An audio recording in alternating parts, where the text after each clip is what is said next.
বিসমিল্লাহির রহমানির রহিম। আসসালামু আলাইকুম। আমার প্রিয় অনার্স তৃতীয় বর্ষের রাষ্ট্রবিজ্ঞান বিভাগের শিক্ষার্থীরা, আশা করছি ভালো আছো, ঘরেই আছো এবং সেই সাথে নিয়মিত পড়াশোনা করছো। তোমাদের পড়বার বিষয় হচ্ছে বাংলাদেশের লোক প্রশাসন, আর আজকে আমরা যেটা পড়ব বাংলাদেশের লোক প্রশাসন থেকে প্রশিক্ষণের প্রকারভেদ, গুরুত্ব ও প্রয়োজনীয়তা। তাহলে প্রশিক্ষণের প্রকারভেদ পড়বার আগে প্রশিক্ষণটা কি সেই সম্পর্কে একটু ছোট করে জেনে নিই। তাহলে প্রশিক্ষণ শব্দটির উৎপত্তি হয়েছে প্রো এবং শিক্ষণ।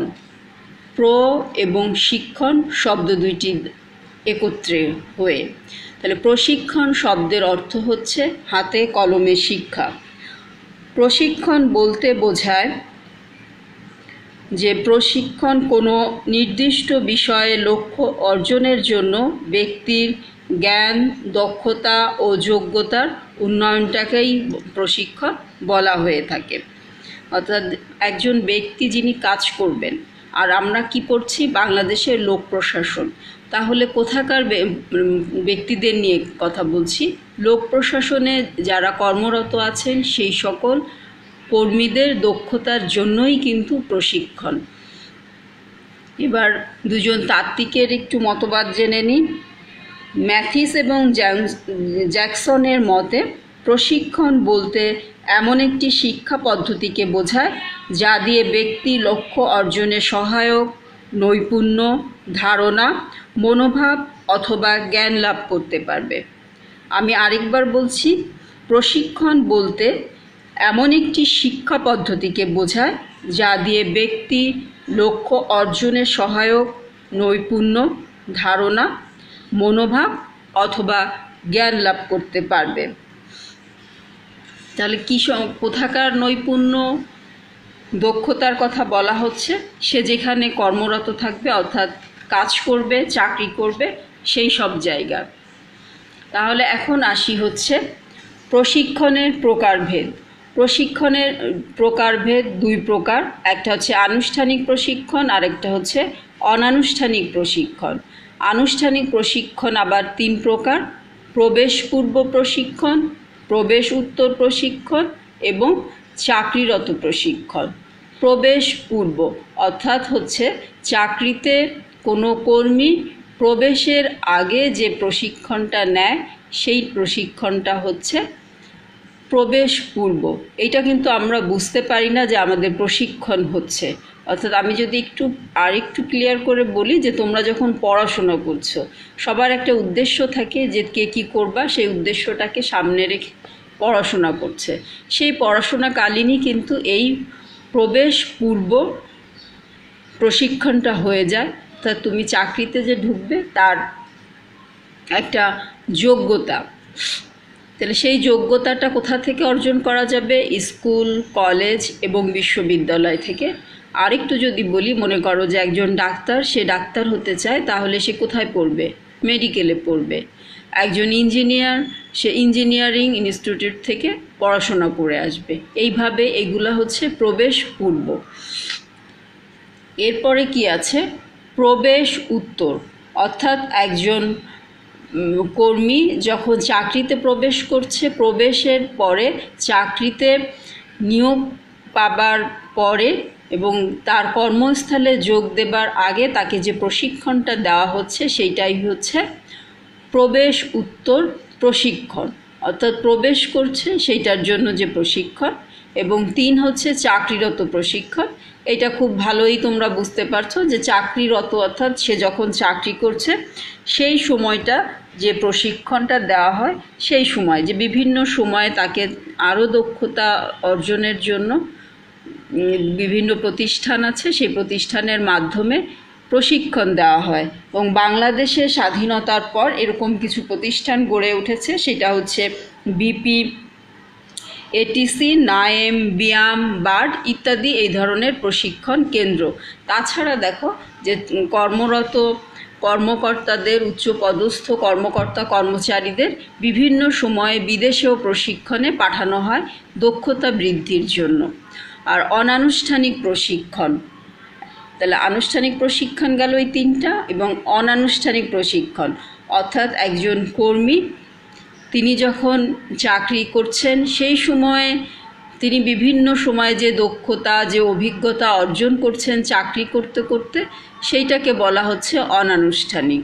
মানে সেটা কোনো আনুষ্ঠানিকভাবে নির্দিষ্ট সময় না, যখন যেইটা প্রয়োজন সেই অনুযায়ী তিনি যে প্রশিক্ষণটা পাচ্ছেন তার চাকরির অভিজ্ঞতা থেকে, সেইটাকে বলা হচ্ছে অনানুষ্ঠানিক প্রশিক্ষণ। এবার আমরা আসি প্রশিক্ষণের গুরুত্ব ও প্রয়োজনীয়তা। কেন প্রশিক্ষণ? কেন সরকার তার কর্মীদের দক্ষতার জন্য প্রশিক্ষণ দিবেন? তাহলে দেখো যে এক নাম্বার হচ্ছে উচ্চ উৎপাদনশীলতা। কারণ বর্তমান যুগ হচ্ছে মুক্ত বাজার অর্থনীতির যুগ। এই যুগে যদি টিকে থাকতে হয় তাহলে কি করতে হবে? উৎপাদন বৃদ্ধি করতে হবে। শুধু উৎপাদন বৃদ্ধি করলেই হবে না, সেই উৎপাদনের যেমন উচ্চ উৎপাদনশীলতা থাকতে হবে, অর্থাৎ গুণগত মান ভালো হতে হবে, আবার সেই সাথে ব্যয় আয়ের হিসাবটাও করতে হবে। তাহলে যদি কর্মীদের প্রশিক্ষণ দেওয়া হয় তাহলে কি হবে? যে উচ্চ উৎপাদনশীলতার জন্য উৎপাদন ব্যয় যেমন হ্রাস করা যাবে, তেমনি দক্ষতার মাধ্যমে গুণগত মানসম্পন্ন উৎপাদন বৃদ্ধি করা যাবে, এবং তার মাধ্যমে কি হবে? বিশ্ব বাজার দখল করা সম্ভব হবে। দক্ষতা বৃদ্ধি, 2 নাম্বার হচ্ছে দক্ষতা বৃদ্ধি। যে এই যে লোক প্রশাসনের কাজ কি? জনসেবা করা। লোক প্রশাসনের একমাত্র কাজ হচ্ছে জনগণের সেবা প্রদান করা, এবং সেই সেবা প্রদানের জন্য কর্মীদের কি হতে হবে? দক্ষ হতে হবে। তাদের দক্ষতা বৃদ্ধির জন্য একমাত্র উপায় হচ্ছে প্রশিক্ষণ। প্রশিক্ষণের মাধ্যমে তাদেরকে দক্ষ করে গড়ে তোলা যাবে। 3 হচ্ছে পরিবর্তনের সাথে খাপ খাওয়ানো। আমরা জানি যে বিশ্ব এখন দ্রুত পরিবর্তন হচ্ছে, এবং আমাদের যে পুরনো জনপ্রশাসনের যে কাঠামোটা, সেইটা হচ্ছে প্রাচীন কাঠামো ছিল। সেই কাঠামো থেকে বেরিয়ে এসে দ্রুত পরিবর্তনশীল সমাজের সাথে খাপ খাওয়ানোর জন্য প্রশিক্ষণের কোনো বিকল্প নেই। কর্মীদেরকে কি করতে হবে? পরিবর্তিত বিশ্ব পরিস্থিতির সাথে মিলেমিশে সামঞ্জস্য সাধন করে চলতে গেলে তাদেরকে দক্ষ জনবল হিসাবে গড়ে তুলতে হবে। 4 জনপ্রশাসনের মান উন্নয়ন। প্রশিক্ষণের মাধ্যমে জনপ্রশাসনের কর্মীদের মান উন্নয়ন করা সম্ভব। এটা আমরা ভারত, বাংলাদেশ, পাকিস্তান এ ধরনের এই আমাদের দেশগুলোতে এটার একটা দৃষ্টান্ত আমরা দেখতে পাই। যে পুরনো, কারণ ভারত, বাংলাদেশ, পাকিস্তান এদের কিন্তু প্রশাসনিক কাঠামো ছিল প্রাচীন ব্রিটিশ কাঠামো অনুসারে, যে যখন শুধুমাত্র তাদেরকে যন্ত্রর মতো করে ব্যবহার করা হতো, যে তারা কাজ করবে, জনসম্পৃক্ততা নেই। সেই ধারণা থেকে বেরিয়ে আসবার জন্য এই 3টা দেশ বিশেষ করে জনপ্রশাসনের মান উন্নয়নের জন্য প্রশিক্ষণের উপর ভীষণভাবে জোর দিয়েছে। এবং সেই সাথে আমরা শুধু এখন দেখছি যে জনপ্রশাসনের যারা কর্মরত আছেন সেই সমস্ত জনবল এখন শুধুমাত্র যন্ত্র হিসাবে কাজ করছে না, তারা অনেকটা মানবিক হয়েছে। জনগণের দুঃখ দুর্দশা বুঝে সেই অনুযায়ী যুগোপযোগী সিদ্ধান্ত নিয়ে কাজ করতে সক্ষম হয়েছে। 5 সম্পদের যথার্থ ব্যবহার নিশ্চিত। এটা খুব একটা জরুরি বিষয়, যে আমাদের মতো দেশগুলোতে, এইরকম তৃতীয় বিশ্বের দেশগুলা যেখানে জনসংখ্যা বেশি কিন্তু সম্পদ কম, তাহলে এই যে বর্ধিত জনসংখ্যার সাথে আমাদের সীমিত সম্পদকে কিভাবে কাজে লাগিয়ে অসীম চাহিদার প্রেক্ষাপটে এই সম্পদটাকে কাজে লাগানো সম্ভব, সেটা একমাত্র সম্ভব হচ্ছে কর্মীদের দক্ষ করে গড়ে তোলা। দক্ষ কর্মীরাই পারবে এই বিপুল জনসংখ্যার সাথে সীমিত সম্পদের যথার্থ ব্যবহার নিশ্চিত করতে। 6 ব্যবস্থাপনা মান নিশ্চিত করতে। এই যে প্রশিক্ষণের মাধ্যমে একজন ব্যবস্থাপক তিনি কি করবেন, তার মান উন্নয়ন হবেন, এবং মান উন্নয়নের ফলে কি হবে, যে বিভিন্ন ব্যবস্থাপনার কলাকৌশল রপ্ত করতে পারবেন, করে জনগণের কল্যাণে কাজ করতে পারবেন। 7, দক্ষ মানব সম্পদ তৈরি। যে দক্ষ মানব সম্পদ, এই মানব সম্পদ কাদের বলা হচ্ছে? এই যে জনপ্রশাসনে, বাংলাদেশের লোক প্রশাসনে যে সকল কর্মকর্তা কর্মচারী আছে তাদের দক্ষ মানব সম্পদ, অর্থাৎ মানুষকে দক্ষ মানুষে সম্পদে পরিণত করার জন্য আসলে প্রশিক্ষণের কোনো বিকল্প নেই। 8, অপচয় রোধ। আমাদের মতো উন্নয়নশীল দেশে আমরা যাই করি, আমাদের কিন্তু অপচয়ের ব্যাপারটাও মাথাতে রাখতে হয়, এবং যদি এই জনবল কাঠামোকে দক্ষ মানব সম্পদ আমরা তৈরির কথা বলছি, যদি দক্ষ মানব সম্পদ তৈরি করা যায় তাহলে অপচয় রোধ হবে। কিসের অপচয় রোধ? শুধু কি অর্থের অপচয় রোধ হয়? না, মেধারও অপচয় রোধ হয়, এবং এটা আমরা জানি, এটা আমাদের দেশের জন্য খুবই প্রযোজ্য যে আমাদের অনেক মেধার অপচয় যখন তখন হয়ে যাচ্ছে, আমরা মেধাকে সঠিকভাবে ব্যবহার করতে পারছি না।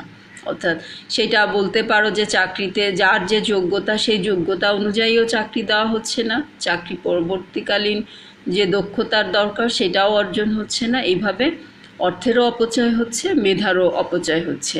তাহলে এই অর্থ এবং মেধার অপচয় রোধ করা সম্ভব একমাত্র প্রশিক্ষণের মাধ্যমে। 9, সাংগঠনিক কাঠামো শক্তিশালী।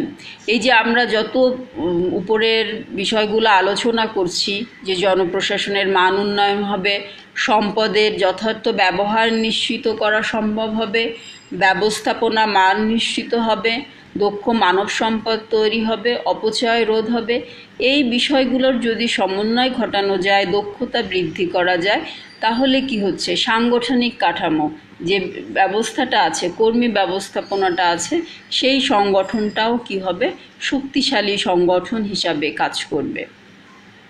10, সুশাসন প্রতিষ্ঠায় সহায়ক। এখনকার সময়ে, এখনকার পুরো বিশ্ব পরিস্থিতিতে সুশাসন ভীষণ একটা আলোচিত বিষয়, সব ক্ষেত্রে সুশাসন। আমরা একসময় শুধু শাসনের কথা শুনেছি, কিন্তু আমরা এখন সবসময় দেখি সুশাসন। এবং তোমরা যারা রাষ্ট্রবিজ্ঞানে পড়ছো, তারা যারা উচ্চ মাধ্যমিকে পড়ে এসছো, তাদের একটা বিষয়ই ছিল কিন্তু পৌরনীতি ও সুশাসন। দেখো, একটা বিষয়েরই নাম হয়ে গেছে সুশাসন। আমরা যখন পড়েছি সেটা শুধুমাত্র কিন্তু পৌরনীতি ছিল। এখন সুশাসন বিষয়টাকে ভীষণ গুরুত্ব দেওয়া হচ্ছে, এবং এখন সরকার অর্থাৎ একটা রাষ্ট্র তার যা কিছু কর্মকাণ্ড সম্পাদিত করে সব কিন্তু সুশাসন প্রতিষ্ঠাকে সামনে রেখেই করে। সব কিছুর জন্যেই কিন্তু সব করা সুশাসন প্রতিষ্ঠার জন্য। সুশাসন না হলে মানবিক গুণাবলী সম্পন্ন মানুষ হতে পারবে না, তেমনি হচ্ছে দেশের অভ্যন্তরীণ শান্তি শৃঙ্খলা রক্ষিত হবে না, জনগণের মৌলিক চাহিদা পূরণ করা হবে না। এই সব কিছু মাথায় রেখেই এখন আর শাসনের কথা শুধু চিন্তা করা হয় না।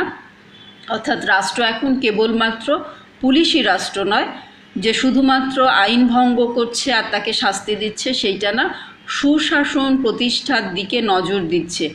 সুশাসন মানে কি? সকল দিকে সমন্বয়, সরকারের জবাবদিহিতা, রাজনৈতিক দলের জবাবদিহিতা, জনগণের জবাবদিহিতা, সব কিছু প্রতিষ্ঠিত। সুশাসন কিন্তু একটা বিশাল ব্যাপ্তির, এরকম অল্প সময়ে একটা প্রশ্নের মধ্যে এটা বোঝানো সেইভাবে সম্ভব নয়। সুশাসন মানেই একটা ভীষণ বড় একটা বিষয়, রাষ্ট্রের সমগ্র বিষয় মিলেই কিন্তু সুশাসন। তাহলে সুশাসন প্রতিষ্ঠা করতে গেলে অবশ্যই দক্ষ মানব সম্পদ ছাড়া সেটা কিছুতেই সম্ভব নয়।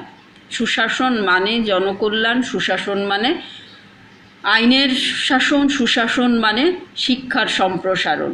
তাহলে সুশাসন প্রতিষ্ঠা করার জন্য জনকল্যাণের জন্য প্রশিক্ষণের ভীষণ দরকার, কারণ প্রশিক্ষণের মাধ্যমেই একমাত্র দক্ষ জনশক্তি সম্ভব।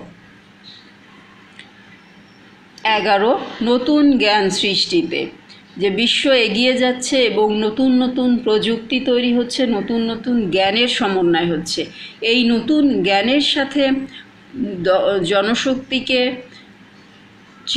পরিচিত করার জন্য আসলে প্রশিক্ষণের কোনো বিকল্প নেই। এবং এই যে নতুন জ্ঞান, দক্ষতা, এই সমস্ত কিছু বৃদ্ধি পেলেই কি হবে, পেশাদারিত্ব নিশ্চিত করা সম্ভব হবে। অর্থাৎ একজন কর্মী, সে ছোট কর্মী হোক এবং উচ্চ পদস্থ কর্মকর্তা কর্মচারী হোক, সকলকে কিন্তু পেশাদারিত্বের সাথে কাজ করতে হয়। পেশাদারিত্ব হচ্ছে একটা ভীষণ দক্ষতা, যে এই বিষয়গুলোকে মাথায় রেখেই হচ্ছে প্রশিক্ষণের দরকার হয়ে থাকে। যে প্রশিক্ষণ নেওয়ার জন্য একজন কর্মীর যেসব যোগ্যতা দেখা হয়, সেই যোগ্যতার নির্ধারক হিসাবে যতগুলো নিয়ামক হচ্ছে, তার মধ্যে একটি হচ্ছে শিক্ষাগত যোগ্যতা, আরেকটি কাজের অভিজ্ঞতা এবং আরেকটি হচ্ছে প্রশিক্ষণ গ্রহণের তালিকা। এইগুলা দেখেই কিন্তু দেখা যায় যে জনপ্রশাসনে একজন কর্মীকে প্রমোশন দেওয়া হয়, যে সে কতগুলা, সে তার যোগ্যতা কতখানি আছে, এবং ওই যে আমরা সর্বোপরি যেটা বললাম যে প্রশিক্ষণ গ্রহণের তালিকা, সে কতগুলো প্রশিক্ষণ গ্রহণ করতে পেরেছে। আশা করি শিক্ষার্থীরা তোমাদের সামান্যতম হলেও একটু উপকার করতে হয়তো পেরেছি। ভালো থাকবে, সুস্থ থাকবে। আজকে এই পর্যন্ত। আল্লাহ হাফেজ।